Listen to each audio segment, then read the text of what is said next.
오늘 성경 말씀은 시편 31편 1절서부터 8절에 있는 말씀입니다.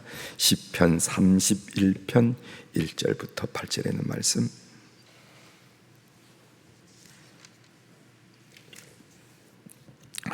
여러분 찾으신 줄 믿고 제가 봉독해 드리겠습니다.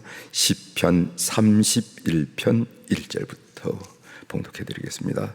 여호와여, 내가 주께 피하오니 나를 영원히 부끄럽게 하지 마시고 주의 공의로 나를 건지소서. 내게 귀를 기울여 속히 건지시고 내게 견고한 바위와 구원하는 산성이 되소서. 주는 나의 반석과 산성이시니 그러므로 주의 이름을 생각하셔서 나를 인도하시고 지도하소서. 그들이 나를 위하여 비밀이 친 그물에서 빼내소서. 주는 나의 산성이시니이다.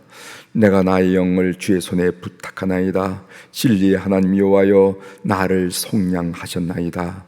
내가 허탄한 거짓을 승소하는 자들을 미워하고 여호와를 의지하나이다. 내가 주의 인자하심을 기뻐하며 즐거워할 것은 주께서 나의 고난을 보시고 환난 중에 있는 내 영혼을 아셨으며 나를 원수의 수중에 가두지 아니하셨고 내 발을 넓은 곳에 세우셨음이니이다. 아멘. 8절까지 함께 읽었습니다.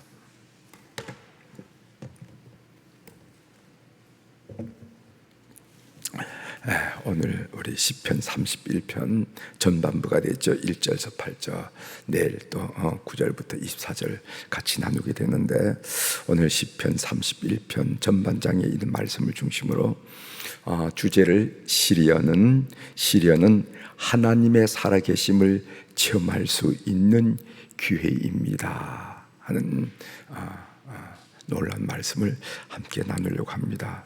우리가 인생을 살면서 오늘 또 찬송가로 고백했지요. 험한 시험 물속에서 이렇게 고백했듯이 삶을 그냥 문자 그대로 평탄하고 형통한 것이 아닐진데, 우리가 만나는 시련은 하나님의 살아계심을 우리가 체험하고 확인할 수 있는 기회가 된다는 사실을 여러분들과 함께 나누려고 합니다.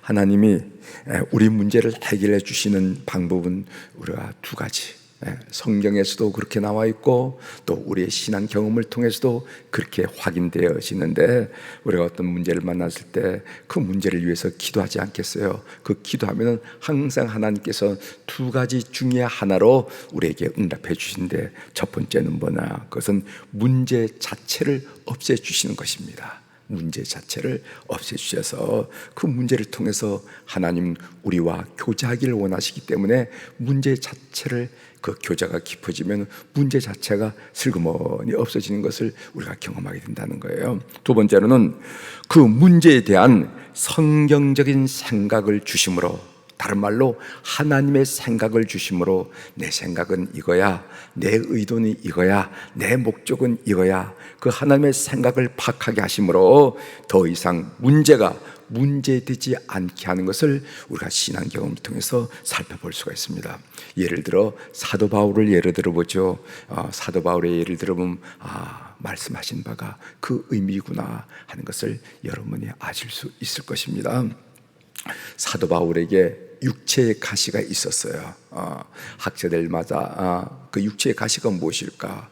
어떤 사람은 눈을 침침하게 하고 시력을 감퇴시키는 안질 계통의 눈질환이 아니겠는가, 이렇게 본 사람도 있고, 어떤 사람은 설교하다가 갑자기 쓰러지고 하는 어떤 우리로 말하면 뇌전증 같은 것이 아니겠는가, 이렇게 보는데, 성경은 그 육체의 가시가 무엇이다 라고 분명하게 우리는 말씀하고 있지만, 아무튼 바울에게는 육체의 가시가 있었습니다.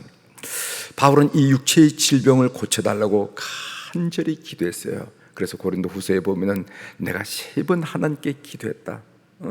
하나님, 이 육체의 가시를 빼달라고.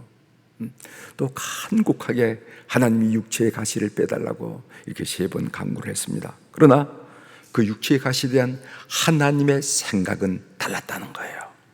하나님은 바울의 육체의 가시를 통해서 겸손해지도록 그를 다듬으셨고, 그 겸손 때문에 하나님이 하나님의 능력이 늘 그와 함께 머물도록 하신 것이 하나님의 의도라는 거예요.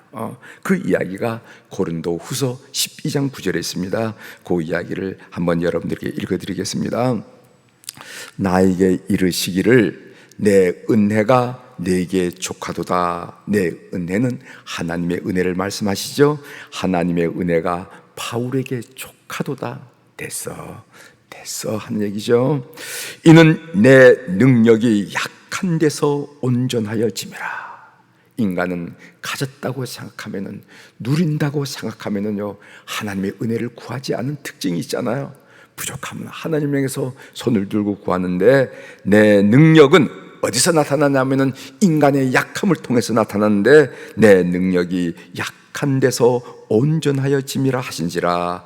그러므로 도리어 크게 기뻐함으로 나의 여러 약한 것들에 대하여 자랑하리니. 오히려 바울 사도는 도리어 기뻐한다는 겁니다.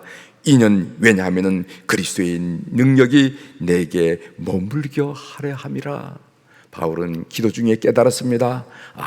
이 육체의 가시를 통해서 하나님 능력, 하나님의 손길을 늘 붙들도록 하는 하나님의 의도가 있구나 하고, 그 어려움이 닥칠 때마다 하나님 붙들었다니까 하나님의 은혜가 내 삶에 늘 충만히 머물기 때문에 그 은혜로 이 사역을 감당할 수 있었노라 라고 이렇게 바울 사도께서 고린도후서 12장 9절에 말씀하는 것을 우리가 보게 됩니다. 여러분 기억하십시오. 우리가 하나님께 기도하면은 좋으신 하나님께서 그 문제를 다루는 방법이 두 가지인데, 하나는 뭐냐면은 문제 자체를 없애준다는 겁니다. 그럼 문제 없애줄 것을 왜 문제를 주셨는가? 우리에게 문제를 주신 것은 그 문제를 통해서 하나님이 우리와 만나고 교제하기를 원하신다는 거예요. 두 번째로는 문제에 대한 하나님의 생각, 성경적인 생각을 내 마음속에 깨닫게 하시고 주심으로 더 이상 문제가 되는 것이 아니라 오히려 이는 그리스도의 능력이 내 삶 속에 머물게 하려 함이라 하면서 감사의 내용이 된다 하는 이야기를 여러분 신앙 가운데 늘 체험하기를 주의 이름으로 부탁을 드립니다. 자, 오늘 우리가 시편 31편을 읽었는데, 여러분 하나님을 믿는 자의 진정한 복이 무엇이겠는가?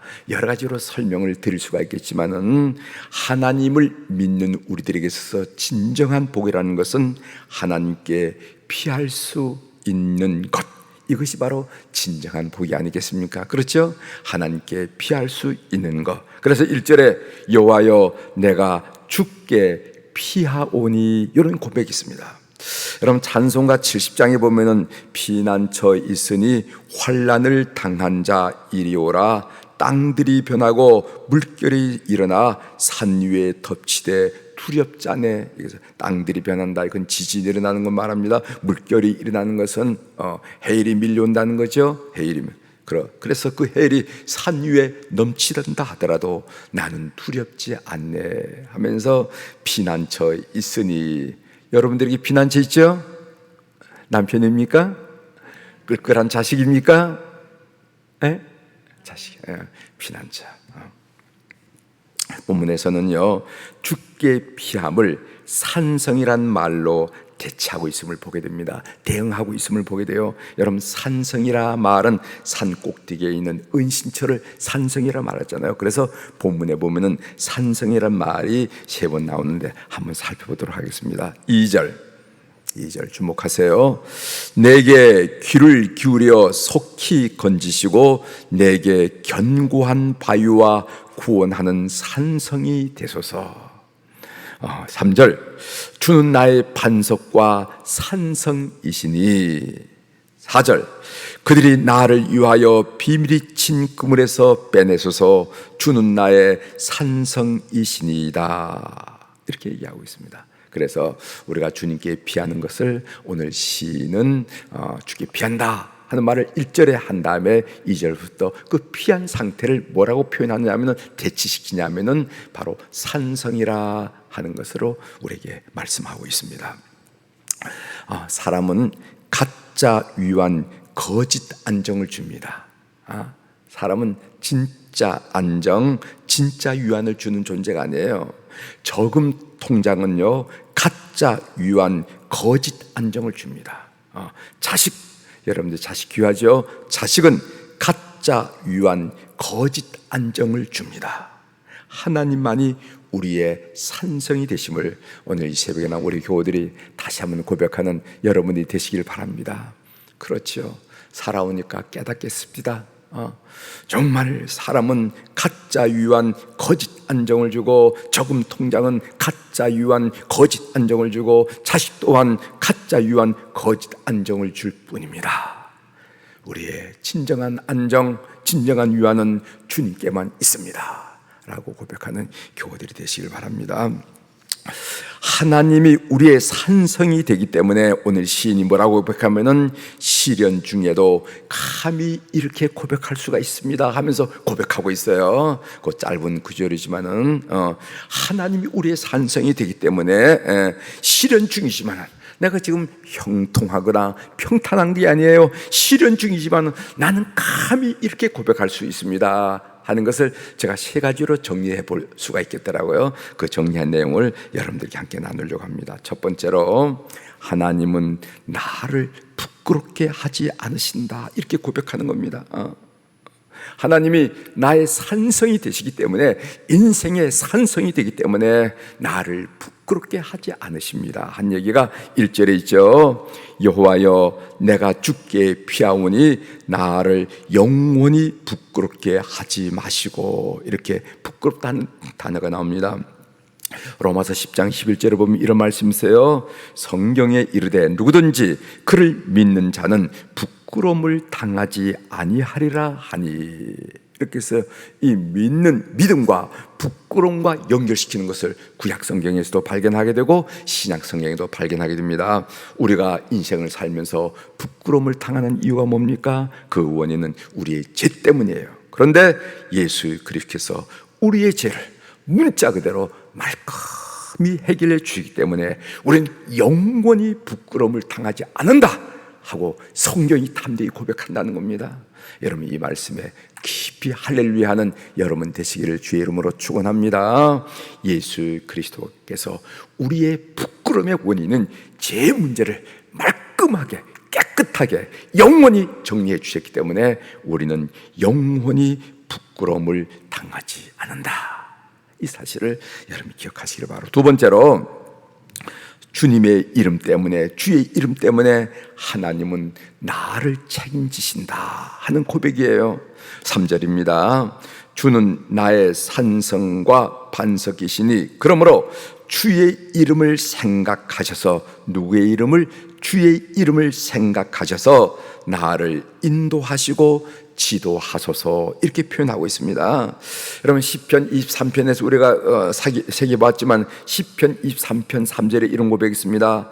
내 영혼을 소생시키시고 자기 이름을 위하여, 목자의 이름을 위하여, 하나님의 이름을 위하여 의의 길로 인도하시도다, 이런 고백을 우리가 설명하며 은혜 받은 적이 있습니다. 하나님의 명예를 위해서, 하나님의 이름이 걸린 문제이기 때문에, 그래서 여러분들이 이렇게 기도할 줄 알아야 됩니다. 담대하게, 하나님, 내가 망하는 거 좋아요. 죽으면 천국 가면 되잖아요. 그러나 나를 이렇게 망하도록 내버려 두시면은 내 주변 사람들이 다 내가 예수님을 믿는 줄 아는데, 그것도 1, 2년이 아니고 10년, 20년인 줄 아는데 주의 이름이 뭐가 되겠습니까? 저 사람이 예수 믿다가 망했다고, 예수 믿어서 교회 살다니까 망했다고 이렇게 말하지 않겠습니까?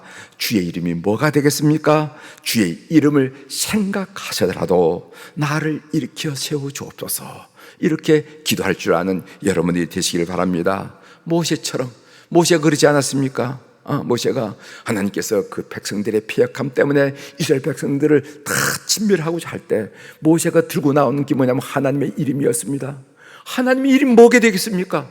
하나님이 이스라엘 백성들을 애굽에서 구해난 이유는 광야에서 뒤엎으려고 인도했다고 이방 백성들이 하나님을 조롱하지 않겠습니까? 빈정하지 않겠습니까? 그렇게 해서는 할 수가 없습니다 하면서 모세는 이 백성이 멸망당하는 것은 당할 수도 있겠지만 그렇게 된다면 하나님의 이름이 뭐가 됩니까? 하면서 하나님의 이름을 걸면서 호소할 때 하나님께서 그 뜻을 돌이킨 것을 우리가 출애굽기 32장에서 보지 않았습니까? 여러분 이렇게 기도하시길 바랍니다. 모세처럼 기도하는 여러분이 되셔야 됩니다. 하나님, 저 망해도 좋아요. 저 안 돼도 좋아요. 주님께 가는 것뿐이 아니겠습니까? 그런데 사실 이런 문제가 있습니다 하면서 우리 주변 사람들이 나를 예수 잘 믿는 사람으로 알고 있는데 이렇게 제가 무너진다면, 이렇게 망한다면 정말 하나님의 이름이 뭐가 되겠습니까? 복음이 차단되지 않겠습니까? 하면서 주의 이름을 걸고 기도한 여러분이 되시길 바랍니다. 세 번째로, 하나님은 함정에서 나를 구출하신다. 함정, 여러분 4절에 보면 그들이 나를 위하여 비밀이 친 그물에서 빼내서서 비밀이 친 그물이라. 이것은 함정을 의미하지 않겠어요? 주는 나의 산성이시니이다. 따라서 오늘 다윗이 만난 시련은 오히려 하나님을 만나고 하나님을 체험하게 되는 기회가 되었음을 고백하고 있음을 우리는 시편에서 볼 수가 있습니다. 사랑하는 교회 여러분, 제가 삶의 적용으로 한마디 말씀드리고 오늘 말씀을 마치려고 하는데, 여러분 믿음으로 여러분들의 생각을 바꾸십시오. 생각을 바꾸십시오. 믿음이 주는 가장 강력한 것은 우리의 생각이 바뀌어지더라는 거예요. 생각이 똑같은 상황이고 똑같은 사건이고 똑같은 사람이지만 생각이 바뀌니까 지옥이 천국이 되는 것을 우리가 많이 경험했습니다. 믿음으로 생각을 바꾸십시오. 삶이 어렵고 힘들 때 오히려 하나님을 체험하고 하나님을 만나는 기회가 됨을 선포하는 우리 교우들이 되기를 주의 이름으로 권면합니다. 어려운 일 있을 때, 힘들 때 하나님, 목사님께서 강단에서 그런 말씀으로 우리에게 말씀을 주셨는데 저는 목사님의 입을 통해서 저에게 들리는 하나님의 음성임을 분명히 믿습니다. 이것을 통해서 하나님의 살아계심, 그 하나님의 차분하시고 섬시하신 능력을 체험하고 싶습니다 하면서 주님 앞에 한 발자국 한 발자국 다가서는 우리 교우들이 되기를 주의 이름으로 축원합니다. 기도하시겠습니다. 하나님 아버지, 오늘 시편 31편 1절과 8절을 묵상하면서 주께서 우리에게 주신 귀한 은혜의 말씀을 함께 나눌 수 있도록 도와주시오니 감사합니다. 우리가 하나님을 믿을 때 가장 큰 복은 삶을 살면서 이렇게 부딪히고 저렇게 부딪히고 이쪽 방에서 불화살이 쏟아지고 저쪽 방에서 불화살이 쏟아지지만 그러나 우리가 주님께 피할 수 있다는 사실이 우리에게 큰 복인 줄 우리가 고백했습니다. 오늘 이 사실을 우리가 확실히 믿으면서 가슴을 쭉 펴고 감사하는 마음으로, 따뜻한 마음으로 오늘 세상을 향해서 걸음을 옮기는 교우들이 되도록 도와주옵소서. 오늘 또 우리 사랑하는 교우들이 주님 앞에 1000번째 헌금을 올려드렸습니다. 하나님, 그 이름들, 그 번호들, 그리고 그 사연들 주님께서 통촉하여 주셔서 하나님, 우리 하나님이 얼마나 멋진 하나님이신지, 그 하나님의 손길이 얼마나 강력하고 따뜻하고 구체적인지 우리가 삶을 통해서 경험할 수 있도록 은총을 베풀어 주옵소서. 우리가 이 땅에 살면서도 주의 은혜를 물씬 경험하게 하시고, 그리고 우리 주님 부르실 때 우리 주님 면전에서 주의 얼굴을 뵈면서 큰 사랑을 확인하고 또 확인하는 주의 백성들이 다 될 수 있도록 주께서 이 헌금을 연락하여 주시옵소서. 오늘 화요일 날 하나님, 우리 안나 여선교 회원들, 모세 남선교 회원들을 그리면서 특별히 축복하게 하시오니 감사를 드립니다. 노년입니다. 자식들이 있습니다. 손자 손녀들이 자라고 있습니다. 하나님, 시스기야 왕이 병들었을 때 철문날에 선한 행위를 주님 기억해달라고 주 성전에서 기도할 때 그로 하여금 15년이라는 그런 삶의 여유를 더 허락하신 것처럼 하나님 아버지, 우리 안나 여선교회 회원들, 그리고 모세 남선교회 회원들을 비롯한 어른들의 젊은 날을 기억하시고 노후를, 이 석양 무렵을 축복하여 주시옵소서. 어떤 사람은 나이를 먹으면 더 추해진다고 하는데 오히려 우리 사랑하는 우리 교우들은 나이를 먹으면 먹을수록, 세월이 지나면 지날수록 귀하게 연걸어서 노을이 아름다운 것처럼 주님 앞에 보여지는 열매가 풍성해지는 축복을 반드시 꼭 누리도록 역사하여 주시옵소서. 그래서 그들이 삶을 살면서 그럼 그렇지, 하나님은 살아계시지 하면서 그 하나님의 살아 역사하심을 자기 삶을 통해서 이렇게 드러내는, 간증하는 우리 어른들이 다 될 수 있도록 도와주옵소서. 그들의 영혼을 살펴주시고 그들 심령 속에 평강과 소망으로 채워주시고 그들의 육체 또한 나약하지만은 주님께서 만지시고 역사해 주셔서 주님 부르시는 그날까지 강건한 어른들의 삶이 되도록 주님 인도하여 주시옵소서. 오늘 또 하늘의 주권과 땅의 주권을 가진 우리 주님의 이름으로 이 새벽에 선포합니다. 새벽 기도에 나온 우리 교우들, 그리고 7시에 말씀을 들으면서 또 용기 얻고 새 삶을 시작하는 온 교우들에게 하늘의 주권과 땅의 주권을 가진 우리 주님께서 축복하여 주시옵소서. 걷는 걸음마다, 만나는 사람마다, 손길로 하는 일마다, 그들이 마음속에 교육하고 생각 속에 교육하는 모든 일마다 역사해 주셔서 우리 하나님의 위대함을 온몸으로 드러내는 한날이 될 수 있도록 도와주시옵소서. 감사드리며 예수님의 이름으로 축복하며 기도 올리옵나이다. 아멘.